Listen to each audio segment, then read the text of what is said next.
Milton Avery was known as a man of few words, who often sat quietly observing the room, smoking his pipe, sketchbook in hand. His artwork similarly possesses a quiet, understated beauty. The way Avery captured everyday moments was extraordinary. He filled the subjects he painted with emotion and purpose through his distinctive use of color, often described as poetic. He became a preeminent American artist and an internationally acclaimed modern painter, although during his 40-year career, he never affiliated with any particular group, instead forging his own unique path. Through Avery's continual artistic development, he masterfully balanced color and form in his paintings, often imparting a lighthearted quality or sense of joy. Avery spent his formative years right here in Connecticut, beginning in 1905 when he took his first art classes in Hartford.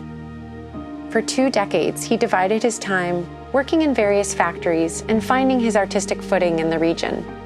He exhibited publicly for the first time at the Wadsworth Athenaeum in 1915. Even in his youth, the Hartford art critics recognized Avery as a rising talent.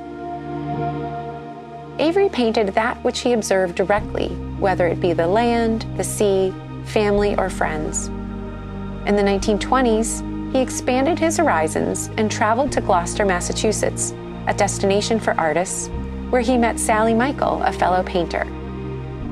In 1926, Avery and Sally married and moved to New York City, where they became an active part of the city's artistic scene and devoted weekends to visiting museums and seeing the latest art exhibitions.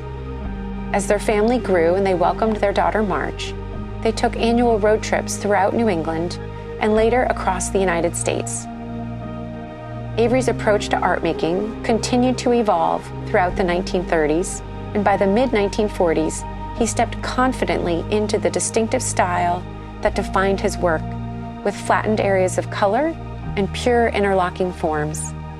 He earned the designation of a colorist for his imaginative and expressive use of the palette. By continuing to pare back his compositions, Avery achieved new results in his large late paintings of the 1950s and 1960s. The family's summer visits to Provincetown, Massachusetts, a lively artist colony on Cape Cod, inspired this new body of work. He distilled the wide expanses of beaches, dunes, and endless sky into formal studies of color, pattern, and form. Over the course of his career, Milton Avery never lost his ability to balance tradition with innovation, confidence with reserve. For this, he holds a distinctive place in the canon of modern art. As his friend and fellow artist Mark Rothko said at Avery's memorial service in 1965, Avery is first a great poet. His is the poetry of sheer loveliness, of sheer beauty.